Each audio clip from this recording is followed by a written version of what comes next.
Fala galera, professor André de História.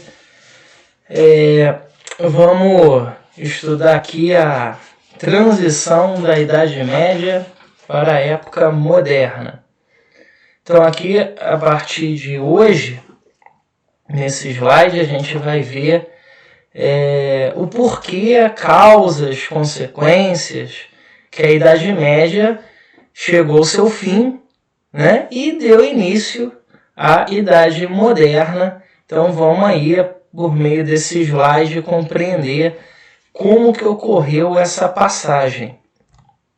Então vamos ver aqui alguns antecedentes, o que veio acontecer antes dessa queda da Idade Média. Então a gente vai ter aí o apogeu, né? Aí vem aí o que seria o feudalismo. O feudalismo ele veio com a queda do Império Romano. Nós vamos ter aí os povos bárbaros, que foram os povos que invadiram o Império Romano. Esses povos eles vão aí se mesclar com os romanos, tá? A partir dessa fusão de bárbaros e romanos, nós vamos ter a questão da suzerania e vassalagem. Suzerano, quem seria o suzerano? Suzerano seria aí o grande proprietário, né, o grande dono, o grande administrador de terras. E o vassalo, nesse caso, seria aquele cara que iria prestar os serviços, né, para esse senhor, para esse suzerano. Nós vamos ter, é muito importante isso, o abandono das cidades. Por que você tem um abandono de cidades? Porque os povos bárbaros, né, que seriam povos que viviam fora do antigo Império Romano, esses povos eles começam a invadir as cidades, né? Por que invadir as cidades? Eles vêm invadindo as cidades para saques, matança. Então é daí até o nome, né? Bárbaros. Então por que ser um bárbaro? O bárbaro leva sempre aquela questão do cara ser violento, né? Na verdade, o bárbaro era um povo em específico, mas aí associou a questão de violência. Então as cidades elas vão se esvaziando por conta disso. A economia, já que você não tem uma cidade, né, bem estruturada, você vai se dedicar exclusivamente ao campo. Então é uma economia agrária, tá? Uma economia focada nas grandes propriedades de terra. A questão da sociedade ser dividida em hierarquia, não tem mobilidade social. Então se você é de uma classe superior, você sempre vai ser daquela classe, os seus filhos vão ser daquela classe. O rei não tem tanta expressão. O rei ele acaba sendo uma figura simbólica, sem muito poder. Por quê? Porque esse rei vai ter pouco poder. Na verdade, esse rei aí é o suzerano. O suzerano ele acaba perdendo o seu poder para os seus vassalos. Como o rei entrega parte de suas terras na mão dos vassalos, para eles tomarem conta, então acaba que esses reis eles passam a tomar conta apenas daquele pedaço de terra ali que ele escolheu, né? As demais partes do território ficam na mão dos vassalos. E esses vassalos, óbvio, têm que tomar conta dessa terra. A terra pertence ao rei, é do rei. Porém, os senhores, os vassalos, eles tomam conta dela. Então eles têm muita autonomia, por isso que o rei perde o seu poder. E não menos importante, a igreja, né? A igreja católica, ela passa a ser uma instituição importantíssima aí na Idade Média. Então, esse cenário forma, resumidamente, a Idade Média, tá? Só que o que interessa é o quê? A transição, a gente sair da Idade Média e entrar na Idade Moderna. Então vamos começar a ver a Baixa Idade Média, né? Vai do século XI ao século XV. Então a gente já vê aí que é a Baixa Idade Média. vamos ver o que aconteceu que fez com que a Idade Média acabasse. Então já aqui começam algumas transformações. Os bárbaros, os povos bárbaros. Os povos bárbaros, eles diminuem as invasões, né? Basicamente acaba. Os últimos bárbaros que vão aí invadir a Europa vão ser os vikings. Os vikings eles ainda vão se estender um pouco mais, mas os demais povos bárbaros, tipo godos, visigodos, ostrogodos, hunos, suevos, saxões, anglo-saxões, esses povos bárbaros eles vão diminuir, vão parar de invadir as regiões da Europa. Mudanças na forma de produzir. Nós vamos ter algumas ferramentas. Essas ferramentas elas vão ser aí importantíssimas para o fim da Idade Média, para desenvolver um pouco mais o período, né? Nós vamos ter o arado de ferro, como mostra inclusive na foto, a charrua, um moinho hidráulico, a rotação trienal, que seria o que essa rotação trienal? Você divide a terra em 3 partes, você cultiva 2 e deixa uma em descanso. No ano seguinte, você cultiva outras 2 e deixa uma em descanso. Então, sempre você vai ter uma terra descansando. E isso faz com que a terra volte a absorver seus nutrientes. Crescimento demográfico. Por conta do aumento do alimento, você vai ter um aumento populacional. Mais comida, as pessoas se alimentam melhor, morrem menos, então crescimento demográfico. E óbvio, por conta das novas ferramentas, maior produção, maior número de alimentos aí disponível para a população. Cruzadas. As cruzadas, o que significa essa questão cruzadas na Idade Média? As cruzadas, elas tinham um significado que está ligado à igreja, tanto é que você tem aí, como mostra no slide, o Papa, Urbano II, em 1095, ele convoca essas cruzadas. Para quê? Você tem terras, principalmente Jerusalém, na mão dos muçulmanos. Muçulmanos é uma religião não cristã.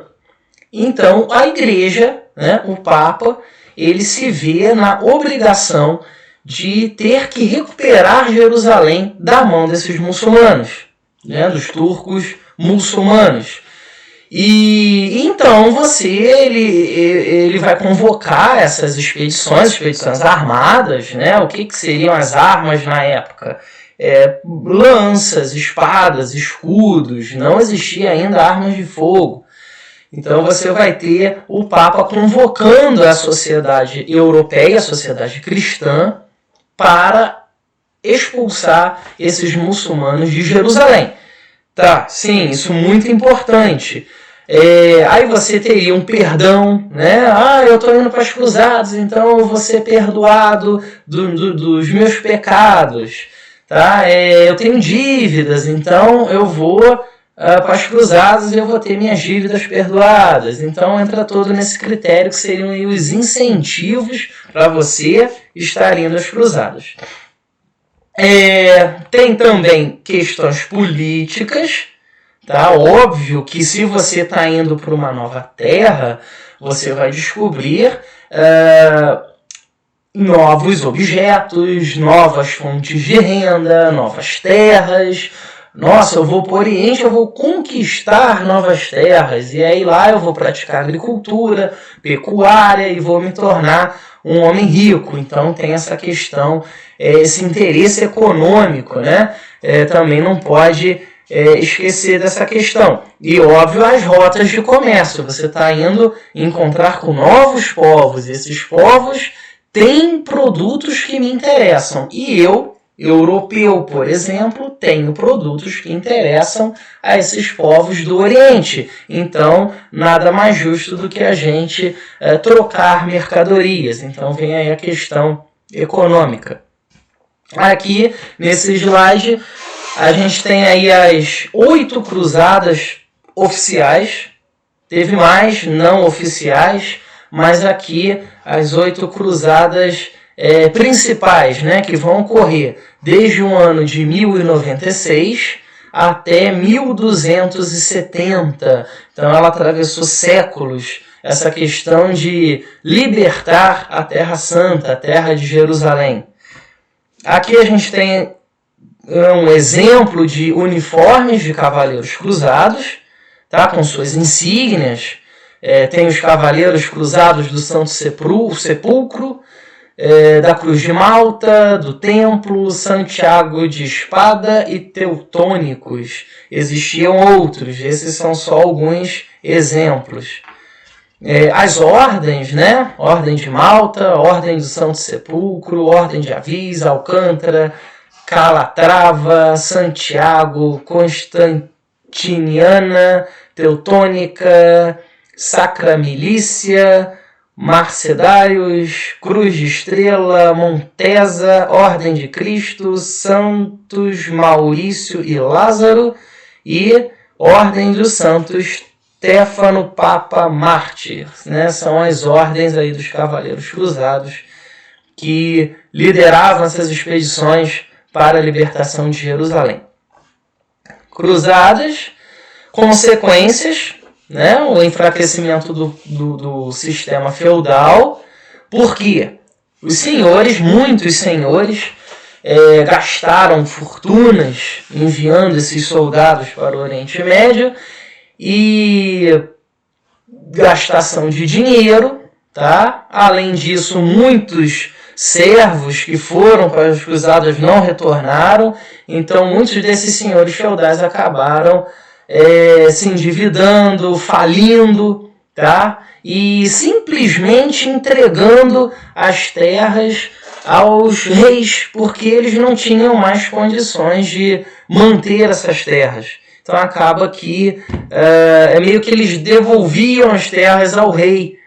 Tá? E esse é um detalhe importante, porque esses reis eles vão começar a pegar essas terras de volta, a administrar essas terras novamente, e o poder desses reis vai começar a aumentar de novo.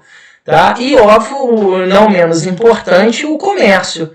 Né? O comércio, após as cruzadas, ficou muito intenso. O mapa mostra, inclusive, essa questão. Né? Vocês podem ver, através dos trajetos, como que esse comércio com o Oriente se intensificou. As cidades. Então, as cidades, como eu falei lá no começo, na Idade Média, no início da Idade Média, as cidades elas foram desaparecendo. Então, agora vai ter o processo contrário.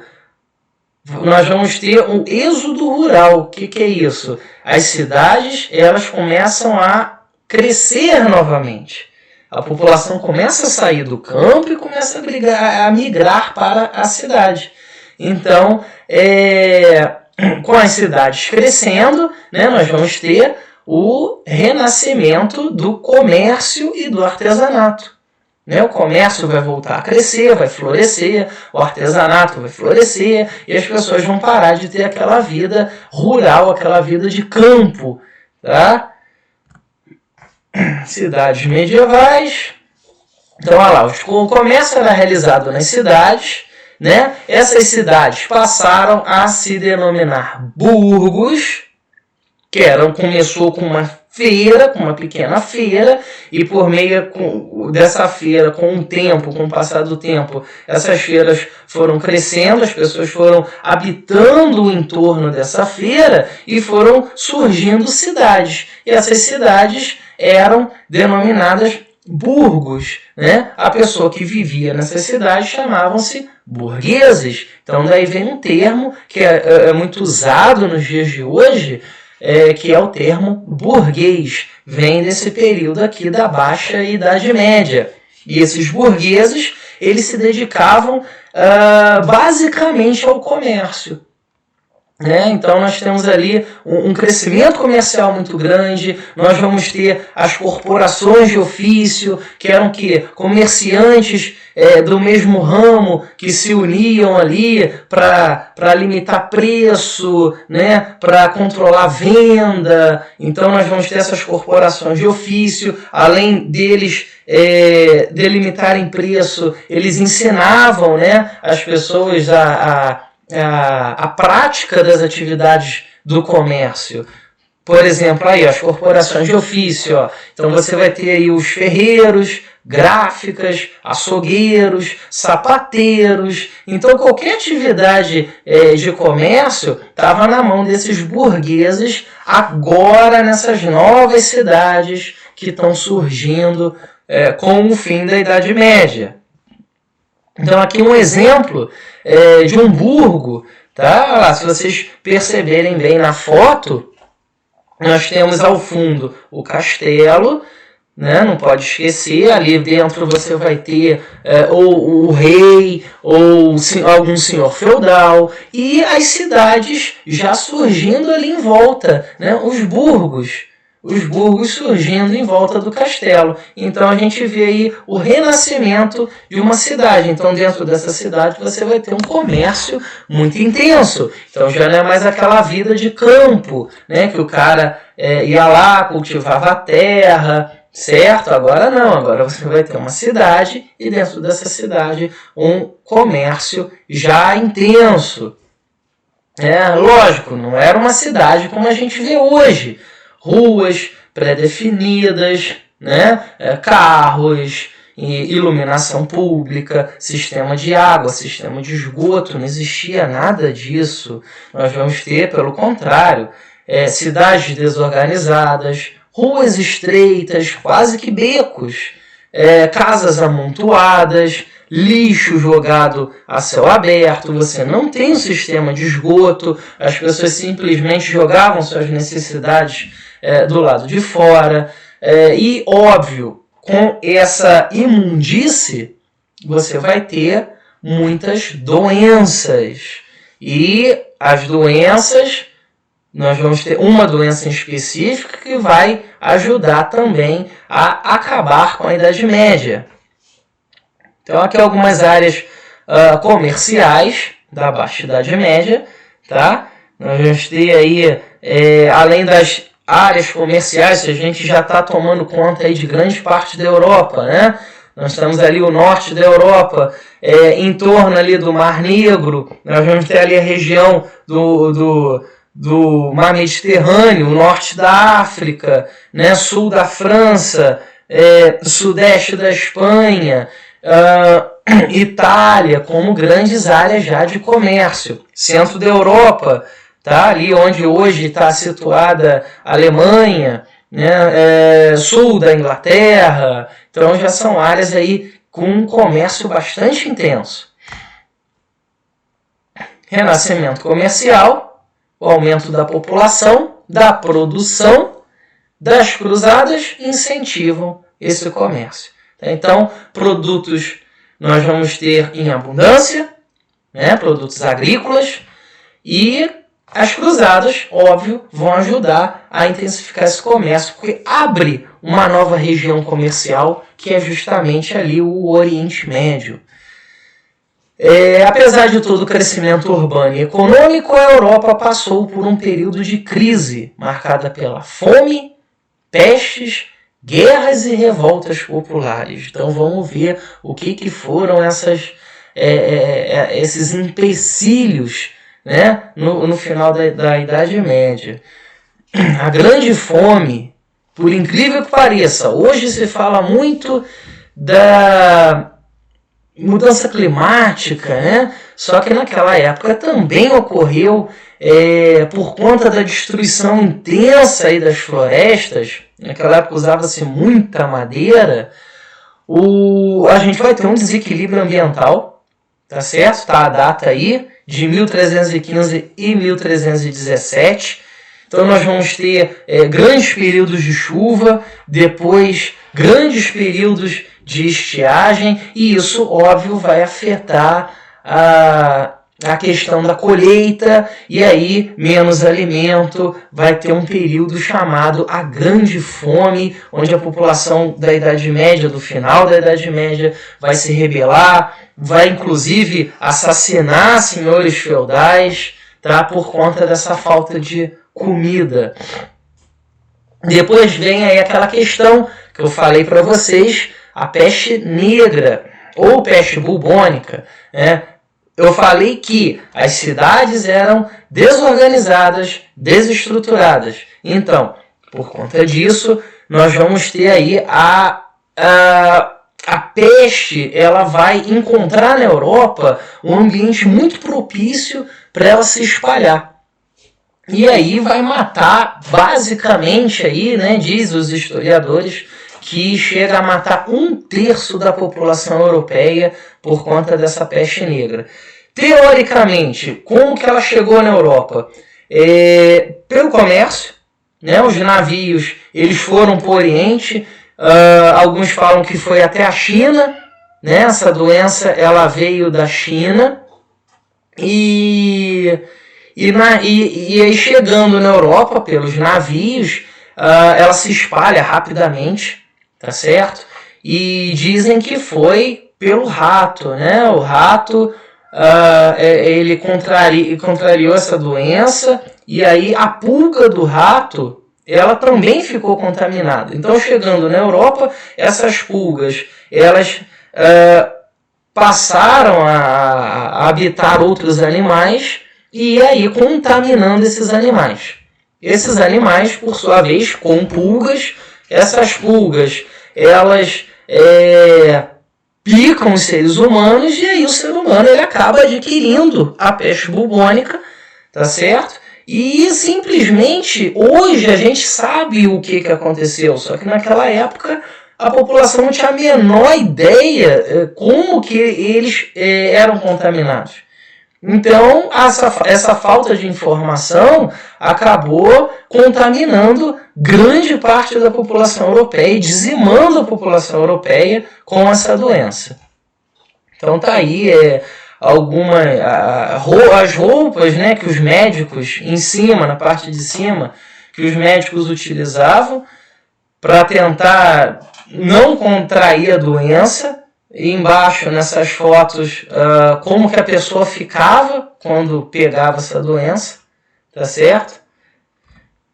Tá aí o mapa, só para vocês terem uma ideia da proporção que essa doença chegou, tá certo? Pegando aí quase que a Europa inteira, alguns países aí como Polônia, Lituânia, ficaram fora da linha da peste negra, mas por demais, tá? Vocês veem que ela se alastra até o continente asiático, ela pega o norte da África, então realmente foi uma doença aí que castigou a população da Europa. Então aí uma imagem, né, um quadro, como a população via a peste negra. Vocês veem que gerava sempre em torno de caveiras, de esqueletos, que realmente era o medo, e eles achavam que era o apocalipse. Que eles estavam encarando aí o apocalipse. Depois, mais uma questão aí para o fim da nossa Idade Média, que foi a Guerra dos 100 Anos. Essa guerra, ela, na verdade, ela ocorreu entre dois países, Inglaterra e França, tá certo? Que seria o quê? A posse de onde hoje aí a Bélgica e a Holanda, os dois países tinham pretensão nessa região, tá? Era uma região rica, produtora de tecidos, então a Inglaterra queria ter o controle dessa região, a França queria ter o controle dessa região. E o rei Eduardo III, o rei da Inglaterra, que queria assumir o trono francês. Então, a partir dessa briga, né, pela região de Flandres e a questão do rei inglês almejar o trono francês, nós temos aí o início da famosa Guerra dos 100 Anos. Óbvio, os ingleses deram início às vitórias, conquistaram os territórios franceses e tal, só que aí em torno aí do ano de 1415, os franceses eles dão numa reviravolta, né?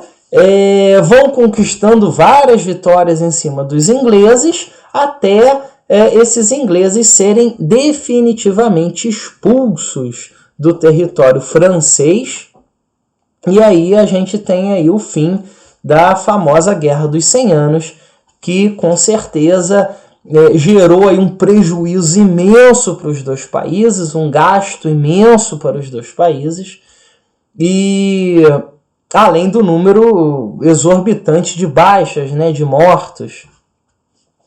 Temos também aí a questão da revolta camponesa, né? A gente não pode esquecer que o camponês ele também faz parte da história, a gente não fala só da elite, a gente pega desde a parte de cima da pirâmide até a parte de baixo. Então você tem aí a população, né? Uma população, se a gente for ver aí fim da Idade Média, uma população que sofre. Então eles sofrem com guerras, eles sofrem com fome, eles sofrem com mudança climática. E a questão dos senhores feudais que exploravam essa população camponesa ao máximo. Então chega uma hora que a população, que o povo não aguenta mais e realmente eles começam a se revoltar. E nessas revoltas camponesas nós temos também o povo matando aí senhores feudais, matando nobres, matando inclusive clérigos, tá? Só para vocês verem o nível de revolta dessa população. Inquisição. A Inquisição, gente, ela agora é a parte da igreja, a parte do clero, né? Nós vamos ter aí a Igreja Católica. Ela cria um tribunal, que é o Tribunal do Santo Ofício, tá? Onde, se eles suspeitassem que você era um herege, tá? Você tinha de práticas não católicas, então a igreja simplesmente te pegava e te matava, tá? Nós vamos ter várias técnicas de matança, várias técnicas de tortura, né? A mais famosa delas é a fogueira, onde muitas pessoas foram queimadas vivas, principalmente mulheres. As mulheres acusadas de bruxaria, né? As famosas bruxas. Então essas mulheres elas iam para fogueira, mas não tem só fogueira. A igreja ela criou várias técnicas de matança, né? De assassinatos. Então você tem aí pessoas indo para dentro de fornos, você tem abre a barriga da pessoa e tira a tripa da pessoa para fora. Então você tem, na verdade, várias técnicas aí bizarras para você, que o Tribunal do Santo Ofício ele usava para poder aplicar a Inquisição, né? Aplicar aí a purificação da sociedade, livrar a sociedade do mal e impor realmente o que a igreja acreditava na época.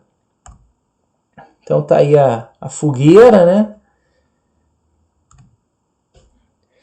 E, óbvio, aqui um termo muito utilizado no final da Idade Média, que é o Renascimento.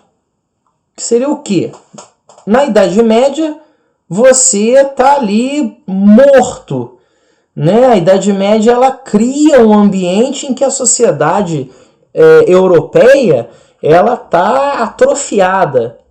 Tá? E agora, já nesse final de Idade Média, com todas essas mudanças que eu vim falando para vocês, a sociedade ela renasce. Então, ela nasce novamente. Por quê?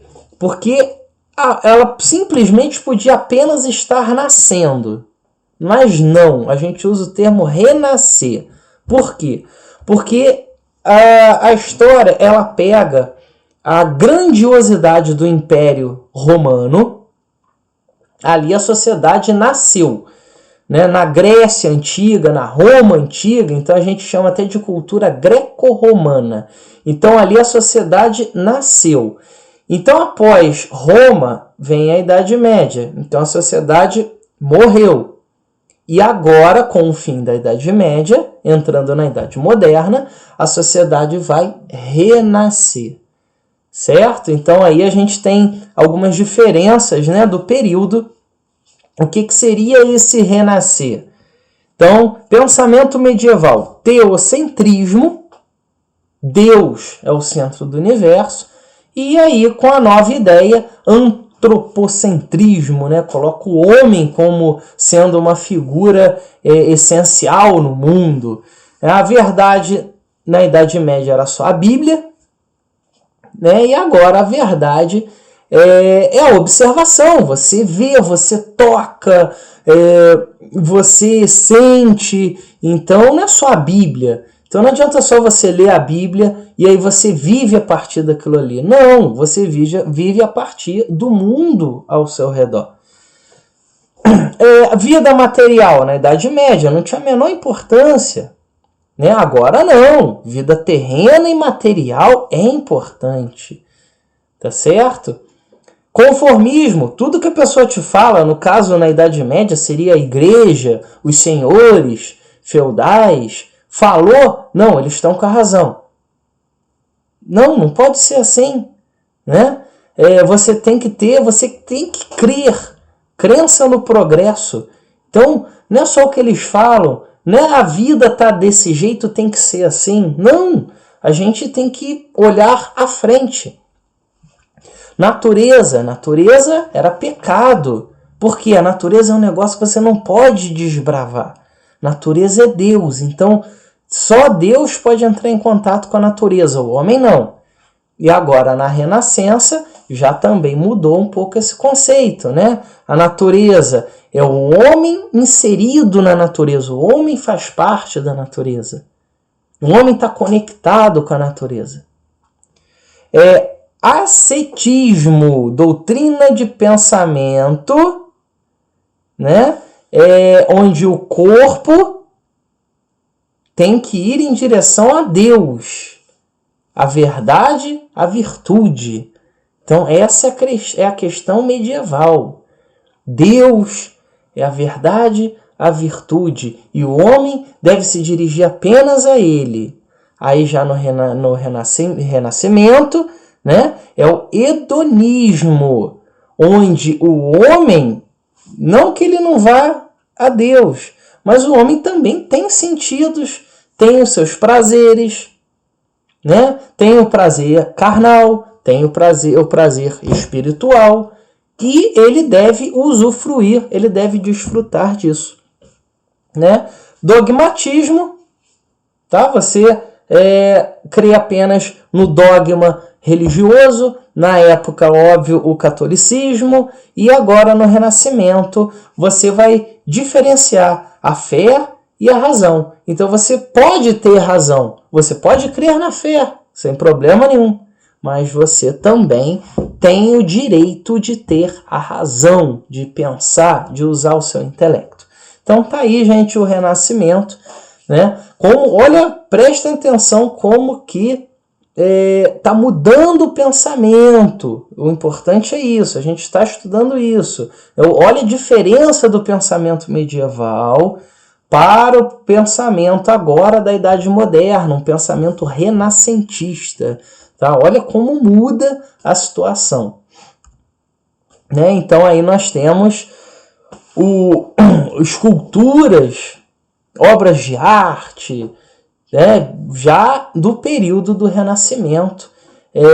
Temos aí Leonardo da Vinci, Michelangelo, Donatello, Botticelli. Então são grandes artistas que vão vir após esse período de Idade Média, que alguns falam que é um período muito trevoso, né? O período de trevas, e vão agora abraçar o Renascimento. Tá, gente? Então, essa é a aula e espero que vocês tenham compreendido.